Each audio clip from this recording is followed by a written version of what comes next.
sudah menyatakan orang lain atau pasangannya atau mantan pasangannya atau siapapun itu melakukan dugaan perselingkuhan, berarti orang tersebut sudah mempunyai bukti-bukti valid. Bukti-bukti validnya itu bisa berupa CCTV, video, bukti yang benar-benar melihat secara langsung orang tersebut sedang melakukan hubungan suami istri gitu kan. Kalau misalnya dia udah ngomong selingkuh atau perzinahan ya. Dan kalau misalnya memang udah punya bukti, yang harus dilakukan adalah melaporkan dugaan perselingkuhan atau perzinahan kalau memang dia punya buktinya. Tapi kalau memang buktinya hanya sebatas kayak membeli kasur dan lain sebagainya, menurut saya itu masih debatable ya, masih bisa diperdebatkan. Dan kalau orang yang diomonginnya merasa tidak terima ya, dia bisa membuat laporan pencemaran nama baik seperti itu kalau dalam sisi hukum. Oke, kalau dari apa yang dijabarkan, apa yang dirasakan di podcast tersebut, itu kan berdasarkan apa yang mungkin dia rasakan atau dia alami. Bisa gak gitu? Ada celah di mana memang ketika itu tidak benar, itu bisa Ruben berhak untuk mempidanakan secara hukum.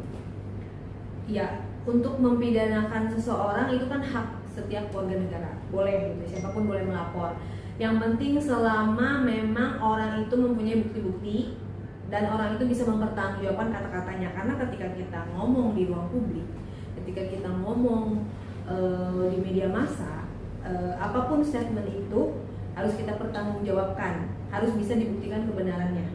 Kalau misalnya tidak punya bukti, berarti itu akan rentan untuk kita dilaporkan balik oleh orang lain yang kita omongin di dalam ruang publik tersebut. Karena udah di media massa berarti udah banyak dikonsumsi oleh halayak ramai seperti itu.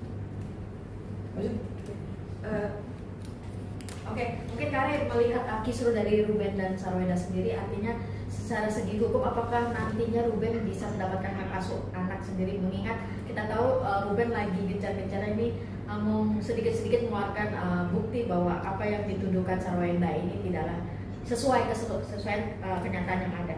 Oke.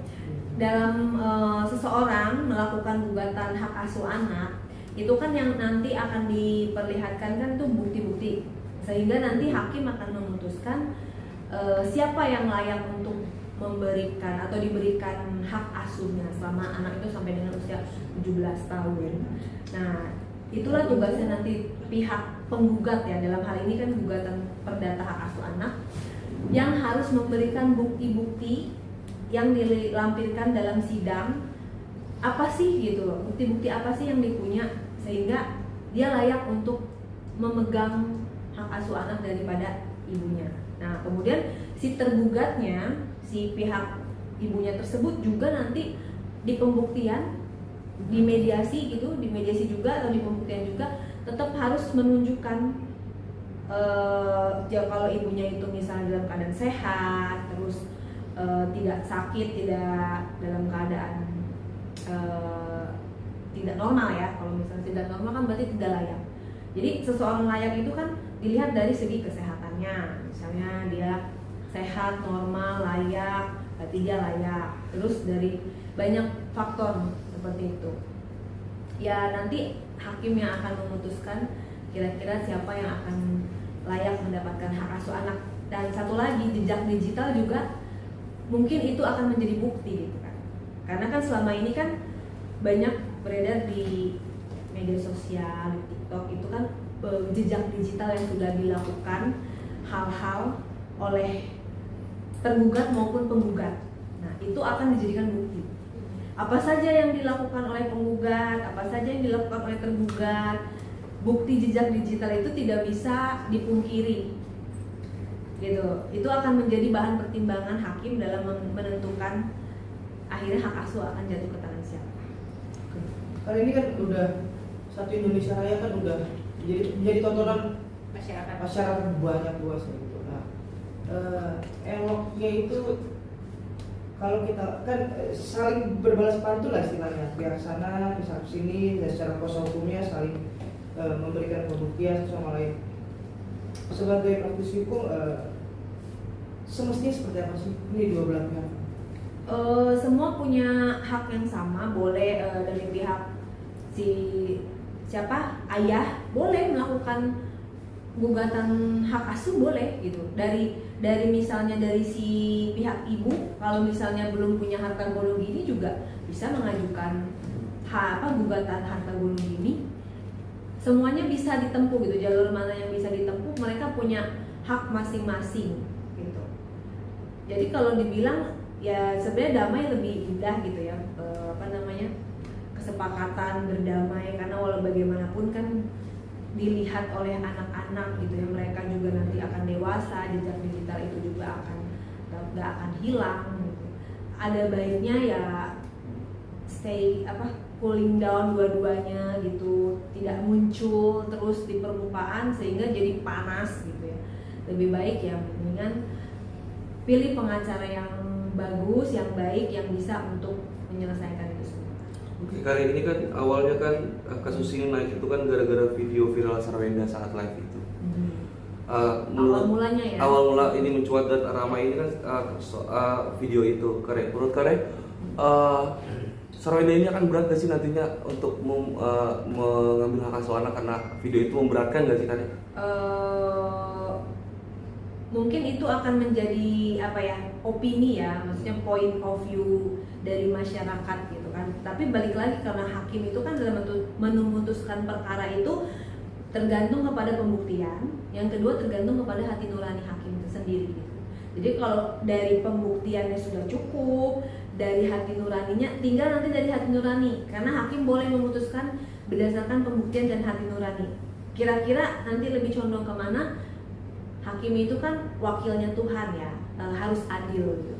Yang rasa menurut dia adil, dia akan tentukan itu. Seperti itu. Jadi kalau misalnya saran saya sih, ya namanya kalau kita sering live, kalau live itu kan nggak bisa diedit ya, nggak bisa diedit, nggak bisa diulang, nggak bisa diapa. Jadi hati-hati sekali dalam siapapun gitu yang sedang melakukan live streaming atau di TikTok atau di sosial media manapun, karena sedikit aja celah itu akan menjadi bahan bulian, bahan gunjingan atau bahan laporan polisi juga. Oke. Kan ada juga yang baru-baru ini muncul dari statement Sarwenda, ada debt collector yang datang untuk menaiki pinjol. Nah, tapi banyak akhirnya akun-akun sosial media yang sudah membuktikan bahwa pinjol atas nama Ruben Onsu itu tidak ada. Gimana sih dari sisi hukumnya? Dari sisi hukumnya sebenarnya tinggal dibuktikan aja, tapi lebih kepada dari sisi adab dan secara publiknya aja ya gitu kan, karena walau bagaimanapun ibaratnya seseorang tersebut yang udah nggak pernah bersama itu kan pernah menjalin sebuah keluarga gitu ya. Apakah pantas gitu kan harus berbicara seperti itu kan? Di satu sisi dia mengatakan bahwa harus jejak digital gitu kan, nggak boleh takut anak-anak lah ya. Tapi kan kalau misalnya seorang ibu juga mengatakan hal yang buruk terhadap si ayah, itu kan juga jadi kembali lagi jejak digital lagi, mental anak lagi gitu. Jadi kalau misalnya salah satu nggak ada yang berhenti, akan terus seperti itu, akan terus memicu percikan-percikan itu. Karena kemarin dari viral yang masalah 200 juta, kemudian lagi ada viral lagi apalagi sih Tiket Blackpink. yang tiket Blackpink. Nah, kalau tiket Blackpink itu juga wah baik banget ya, udah dibeliin tiket Blackpink. Tiket Blackpink itu susah loh nyarinya dan harganya mahal banget gitu kan. Kalau kita udah beli terus kita mau minta di row yang sama itu susah gitu, belum tentu bisa.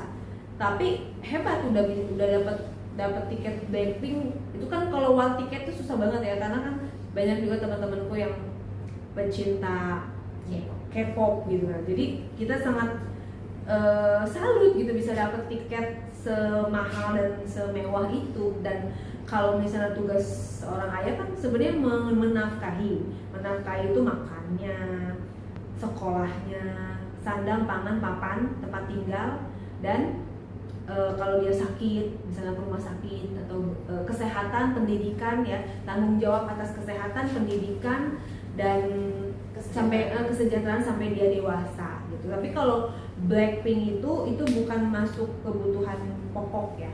Artinya kalau misalnya dia nggak nonton konser Blackpink pun tetap bisa makan, tetap bisa sekolah, tetap bisa punya rumah, punya tempat tinggal, punya atap yang nyaman seperti itu. Oke, tadi Kak menyinggung soal nafkah.